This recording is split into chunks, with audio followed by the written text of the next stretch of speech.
Hai Kak, Assalamualaikum. Apa kabar hari ini? Mudah-mudahan semua dalam keadaan sehat, tetap di rumah saja, dan siap belajar SKI. Berjumpa lagi dengan Ustazah yang pada kali ini akan memaparkan tentang misi dakwah Nabi Muhammad SAW sebagai rahmat bagi seluruh alam. Dengan kompetensi dasar 1.1 menghayati misi Nabi Muhammad SAW sebagai rahmat bagi seluruh alam semesta. 2.1 mengamalkan perilaku kasih dan sayang terhadap sesama sebagaimana misi Nabi. 3.1 menganalisis misi Nabi Muhammad SAW sebagai rahmat bagi seluruh alam semesta. Dengan tujuan pembelajaran, yang pertama, setelah pembelajaran selesai, siswa diharapkan mampu menjelaskan peristiwa besar perjanjian Hudaybiyah. Kemudian yang kedua, siswa mampu menjelaskan peristiwa besar Fathu Mekah. Sebelum Ustazah lanjut memaparkan materi, marilah kita sama-sama membaca basmalah. Bismillahirrahmanirrahim. Langsung saja kita ke poin yang pertama, perjanjian Hudaybiyah. Perjanjian Hudaybiyah ialah perjanjian yang dilaksanakan di Hudaybiyah, Mekah pada bulan Maret tahun 628 Masehi atau bulan Zulqa'dah tahun 6 Hijriah. Perjanjian ini terjadi antara pihak Quraisy Mekah dengan pihak Muslimin di Madinah. Nah, pada tahun ke-6 Hijriah ini Rasulullah SAW melaksanakan umroh sambil melepaskan kerinduan dengan kota Mekah. Rasulullah SAW berangkat dengan diikuti 1.000 orang sahabat dari Muhajirin dan Ansor. Sedangkan perjanjian Hudaybiyah ini terjadi karena kaum Quraisy melarang kaum Muslimin Madinah untuk masuk ke Mekah dalam rangka melaksanakan ibadah umroh. Yang pada akhirnya Nabi Muhammad SAW mengajak kaum Quraisy untuk bernegosiasi hingga mengadakan suatu perjanjian damai. Nah, isi perjanjiannya 1. Peletakan senjata antara kedua belah pihak selama 10 tahun. Yang kedua, orang Quraisy yang datang kepada kaum muslimin dengan tidak seizin walinya hendaklah ditolak oleh kaum muslimin dan dikembalikan kepada orang Quraisy. Yang ketiga, orang Quraisy tidak menolak orang muslim yang kembali ke mereka. Yang keempat, barang siapa yang hendak membuat perjanjian dengan Nabi Muhammad dibolehkan. Begitu juga siapa yang hendak membuat perjanjian dengan orang Quraisy dibolehkan pula. Dan yang kelima, kaum muslimin tidak jadi mengerjakan umroh pada tahun ini, akan tetapi ditangguhkan sampai tahun depan. Kemudian kaum muslimin yang memasuki kota Mekah tidak diperbolehkan membawa senjata kecuali pedang di dalam sarungnya, dan mereka tidak boleh tinggal di dalam kota Mekah lebih dari 3 hari 3 malam. Perjanjian ini ditulis oleh sahabat Ali bin Abi Thalib sebanyak 2 lembar untuk diserahkan kepada masing-masing pemimpin kedua belah pihak. Jika dipelajari, isi perjanjian Hudaybiyah ini memang ada keuntungan bagi pihak Quraisy. Tetapi, perjanjian ini mempunyai hikmah yang besar juga bagi penyiaran Islam pada masa-masa berikutnya. Yang pertama, dengan diperkenankannya kaum muslimin ke Mekah untuk menjenguk keluarga, mereka berkesempatan berdakwah tanpa ada ancaman. Yang kedua, gencatan senjata selama 10 tahun menjadi kesempatan umat Islam untuk berdakwah tanpa harus menghadapi perang. Ternyata Rasulullah SAW memiliki pemikiran yang jauh dan cerdas. Beliau menerangkan bahwa kaum muslimin yang diperkenankan pergi ke Mekah selain berkesempatan menjenguk keluarganya, juga berkesempatan berdakwah dan tidak mungkin kembali murtad seperti dugaan kaum Quraisy. Selain itu, masa 10 tahun tanpa peperangan dapat digunakan untuk berdakwah dengan leluasa tanpa rintangan. Poin selanjutnya yaitu Fathul Mekkah atau penaklukan kota Mekkah. Fathul Mekkah merupakan peristiwa yang terjadi pada tahun 630 Masehi, tepatnya pada tanggal 10 Ramadan tahun 8 Hijriah. Dalam peristiwa itu, Nabi Muhammad SAW beserta 10.000 pasukan kaum muslimin bergerak dari Madinah menuju Mekkah, kemudian menguasai Mekkah secara keseluruhan tanpa pertumpahan darah sedikit pun, sekaligus menghancurkan berhala yang ditempatkan di dalam dan sekitar Ka'bah.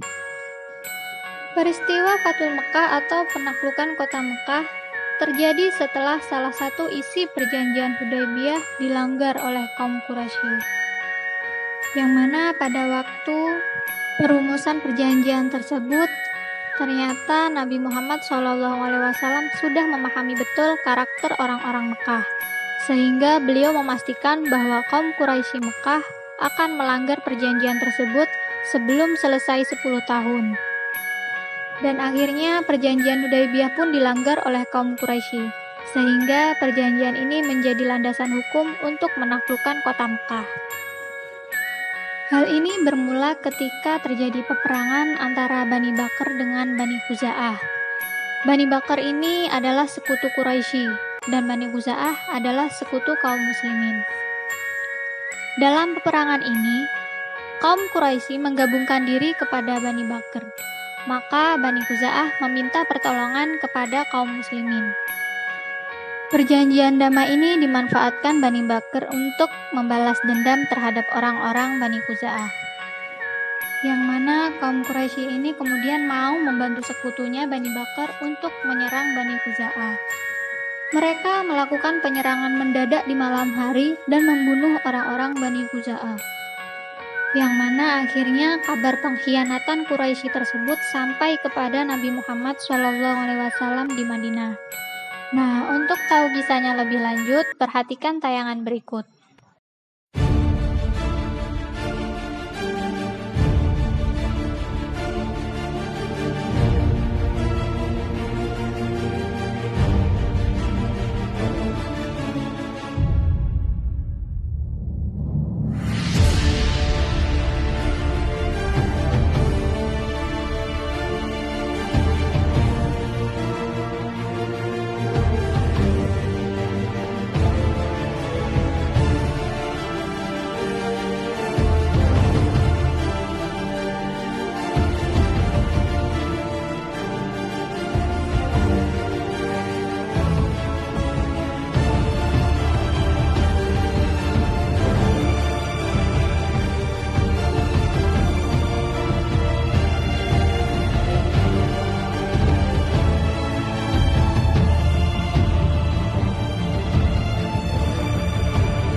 Nah, 3 pilihan yang diberikan Rasulullah SAW kepada kaum Quraisy adalah sebagai berikut.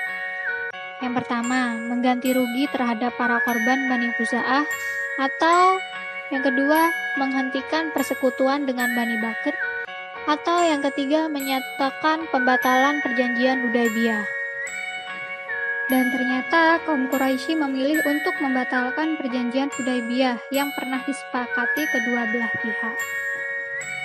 Mendengar keputusan tersebut, Rasulullah SAW merencanakan penyerangan terhadap Mekkah dengan membawa pasukan sebanyak 10.000 mujahid atau orang yang berjuang demi membela agama Islam.